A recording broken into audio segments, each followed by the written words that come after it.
El Hobbit, capítulo 3. Un breve descanso. No cantaron ni contaron historias aquel día, aunque el tiempo mejoró. Ni al día siguiente, ni al otro. Habían empezado a sentir que el peligro estaba bastante cerca y a ambos lados. Acamparon bajo las estrellas y los caballos comieron mejor que ellos mismos, pues la hierba abundaba, pero no quedaba mucho en los zurrones, aun contando con lo que habían sacado a los trolls. Una mañana vadearon un río por un lugar ancho y poco profundo, resonante de piedras y espuma. La orilla opuesta era escarpada y resbaladiza. Cuando llegaron a la cresta, guiando los ponis, vieron que en las grandes montañas descendían ya muy cerca de ellos. Parecían alzarse a solo un día de cómodo viaje desde la falda más cercana.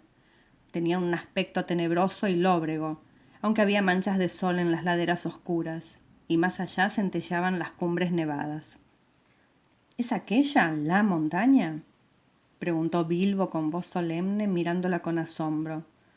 Nunca había visto antes algo que pareciese tan enorme. Desde luego que no, dijo Balin. Este es solo el principio de las montañas nubladas. Tenemos que cruzarlas de algún modo, por encima o por debajo, antes de que podamos internarnos en las tierras ásperas de más allá. Y aún queda un largo camino desde el otro lado hasta la montaña solitaria de Oriente, en la que Smaug yace tendido sobre el tesoro.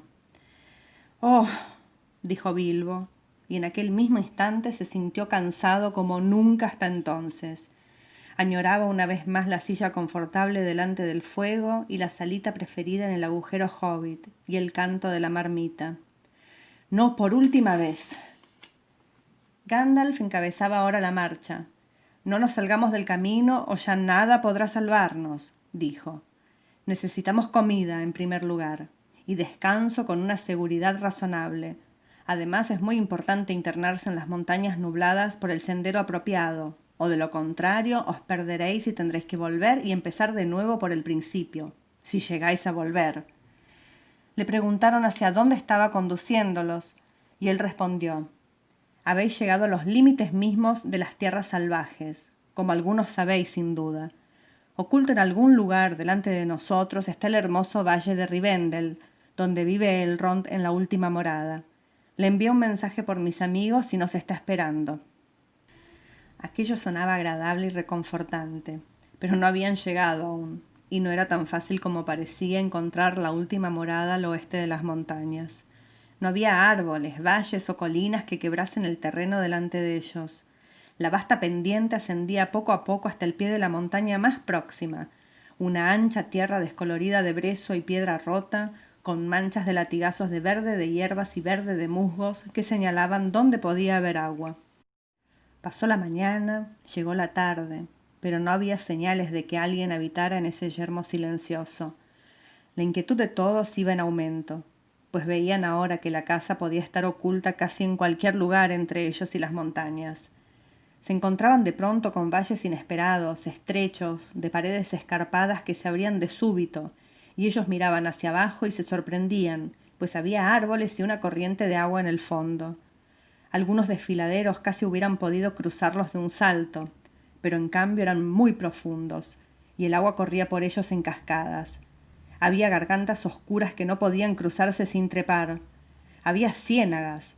Algunas eran lugares verdes de aspecto agradable, donde crecían flores altas y luminosas, pero un pony que caminase por allí, llevando una carga, nunca volvería a salir. Por cierto, era una tierra que se extendía desde el vado a las montañas, de una vastedad que nunca hubiese llegado a imaginar. Bilbo estaba asombrado. Unas piedras blancas, algunas pequeñas y otras medio cubiertas de musgo o brezo, señalaban el único sendero. En verdad era una tarea muy lenta la de seguir el rastro, aún guiados por Gandalf, que parecía conocer bastante bien el camino. La cabeza y la barba de Gandalf se movían de aquí para allá cuando buscaba las piedras, y ellos lo seguían, pero cuando el día empezó a declinar no parecían haberse acercado mucho al término de la busca. La hora del té había pasado hacía tiempo, y parecía que la de la cena pronto iría por el mismo camino. Había mariposas nocturnas que revoloteaban alrededor, y la luz era ahora muy débil, pues aún no había salido la luna. El pony de Bilbo comenzó a tropezar en raíces y piedras. Llegaron tan de repente al borde mismo de un declive abrupto que el caballo de Gandalf casi resbaló pendiente abajo. «Aquí está, por fin», anunció el mago, y los otros se agruparon en torno y miraron por encima del borde. Vieron un valle allá abajo. Podían oír el murmullo del agua que se apresuraba en el fondo, sobre un lecho de piedras. En el aire había un aroma de árboles, y en la vertiente del otro lado brillaba una luz. Bilbo nunca olvidó cómo rodaron y resbalaron en el crepúsculo, bajando por el sendero empinado y zigzagueante hasta entrar en el valle secreto de Rivendell. El aire era más cálido a medida que descendían, y el olor de los pinos amodorraba a Bilbo, quien de vez en cuando cabeceaba y casi caía, o daba con la nariz en el pescuezo del pony. Todos parecían cada vez más animados mientras bajaban.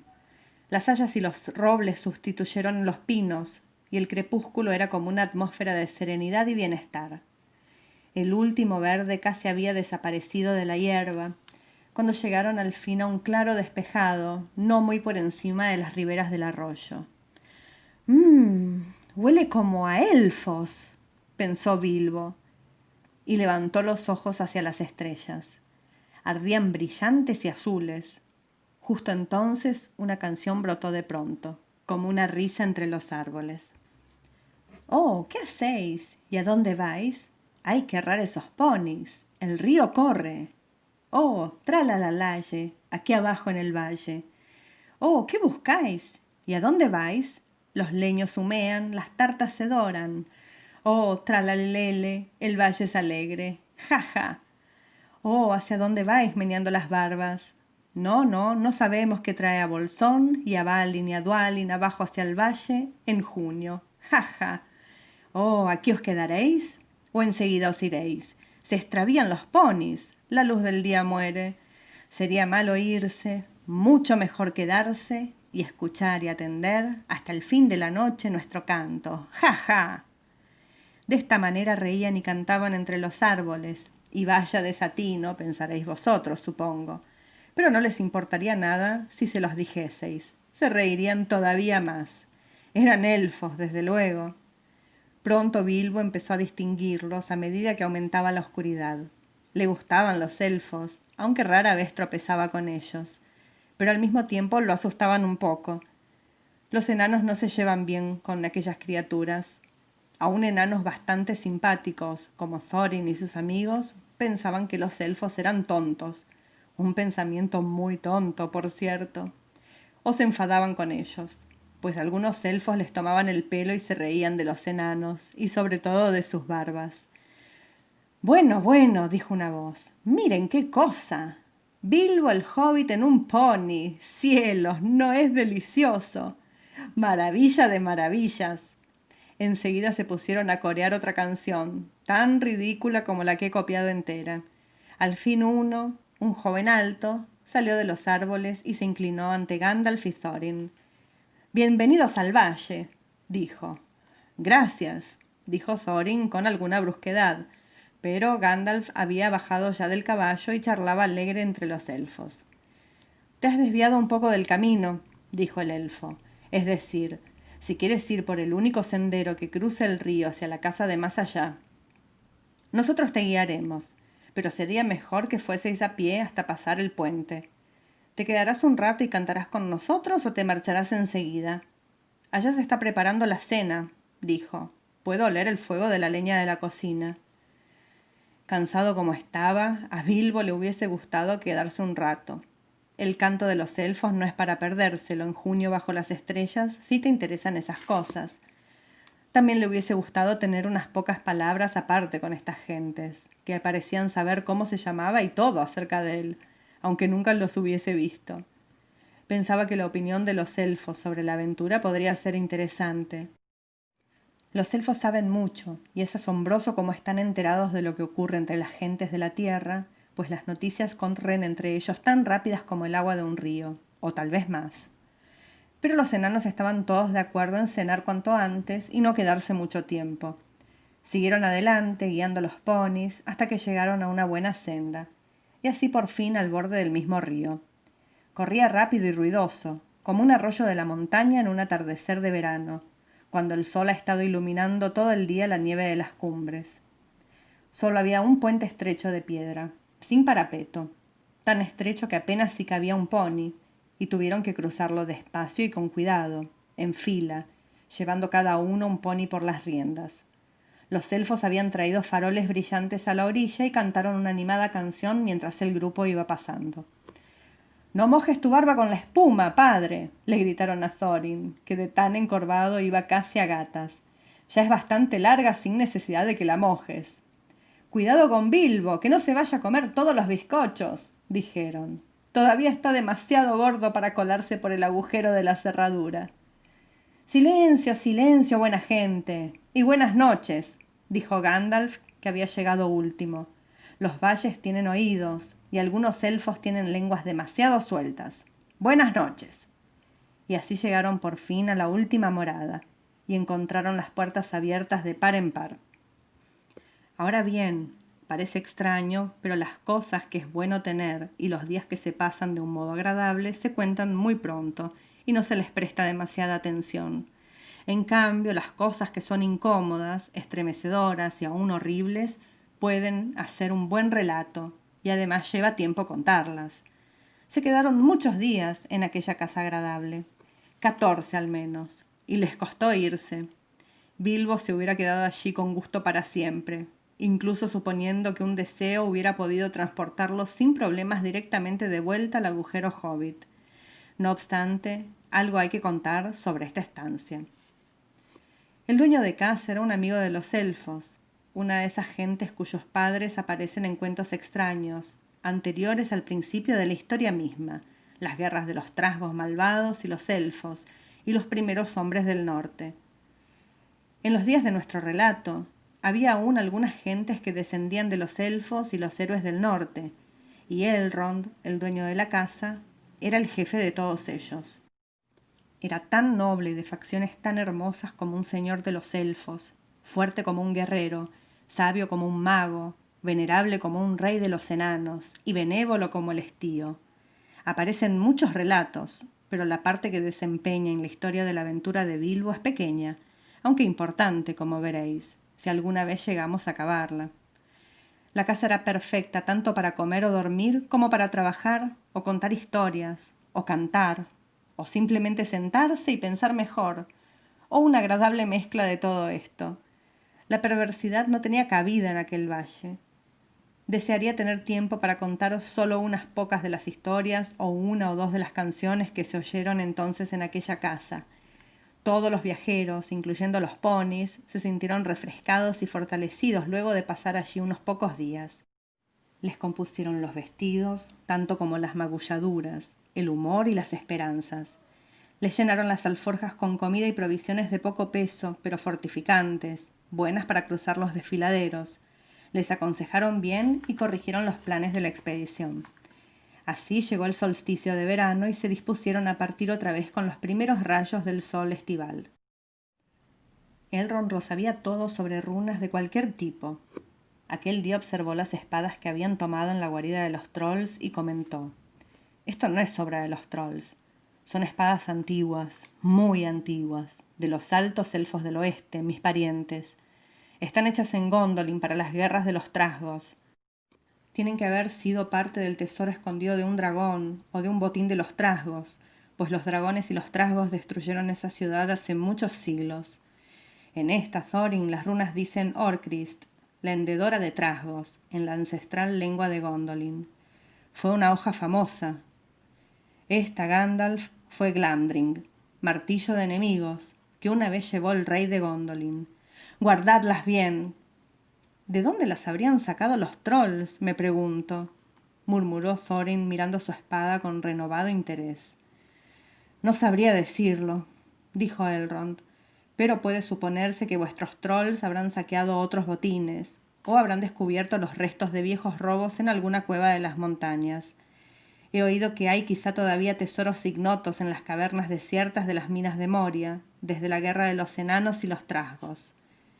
Thorin meditó estas palabras. «Llevaré esta espada con honor», dijo. «Ojalá pronto hienda trasgos otra vez». «Un deseo que quizás se cumpla muy pronto en los montes», dijo Elrond. «Pero mostradme ahora vuestro mapa». Lo tomó y lo miró largo rato, y meneó la cabeza, pues si no aprobaba del todo a los enanos y el amor que le tenían al oro, odiaba a los dragones y la cruel perversidad de estas bestias, y se afligió al recordar la ruina de la ciudad de Valle y aquellas campanas alegres y las riberas incendiadas del centelleante río Rápido. La luna resplandecía en un amplio cuarto creciente de plata. Elrond alzó el mapa y la luz blanca lo atravesó. ¿Qué es esto?, dijo. Hay letras lunares aquí junto a las runas, y que dicen 5 pies de altura y 3 pasan con holgura. ¿Qué son las letras lunares?, preguntó el hobbit muy excitado. Le encantaban los mapas, como ya os he dicho antes, y también le gustaban las runas y las letras, y las escrituras ingeniosas, aunque él escribía con letras delgadas y como patas de araña. Las letras lunares son letras rúnicas, pero que no se pueden ver, dijo Elrond, no al menos directamente. Solo se las ve cuando la luna brilla por detrás, y en los ejemplos más ingeniosos, la fase de la luna y la estación tienen que ser las mismas que en el día en que fueron escritas. Los enanos las inventaron y las escribían con plumas de plata, como tus amigos te pueden contar. Estas tienen que haber sido escritas en una noche del solsticio de verano con luna creciente, hace ya largo tiempo. ¿Qué es lo que dicen?, preguntaron Gandalf y Thorin a la vez, un poco fastidiados quizá de que Elrond las hubiese descubierto primero, aunque es cierto que hasta entonces no habían tenido la oportunidad, y no volverían a tenerla quién sabe por cuánto tiempo. Estad cerca de la piedra gris cuando llame el zorzal, leyó Elrond, y el sol poniente brillará sobre el ojo de la cerradura con las últimas luces del día de Durin. ¡Durin! ¡Durin!, exclamó Thorin. Era el padre de los padres de la más antigua raza de los enanos, los barbiluengos, y mi primer antepasado. Yo soy el heredero de Durin. —¿Pero cuándo es el día de Durin? —preguntó Elrond. El primer día del año nuevo de los enanos —dijo Thorin—. Como todos sabéis, sin ninguna duda, el primer día de la última luna del otoño en los umbrales del invierno. Todavía llamamos día de Durin aquel en que el sol y la última luna de otoño están juntos en el cielo. Pero me temo que esto no ayudará, pues nadie sabe hoy cuándo este tiempo se presentará otra vez. Eso está por verse, dijo Gandalf. ¿Hay algo más escrito? Nada que se revele con esta luna, dijo Elrond, y le devolvió el mapa a Thorin. Y luego bajaron al agua para ver a los elfos que bailaban y cantaban en la noche del solsticio. La mañana siguiente, la mañana del solsticio, fue tan hermosa y fresca como hubiera podido soñarse. Un cielo azul sin nubes y el sol que brillaba en el agua. Partieron entonces entre cantos de despedida y buen viaje, con los corazones dispuestos a nuevas aventuras y sabiendo por dónde tenían que ir para cruzar las montañas nubladas hacia la tierra de más allá.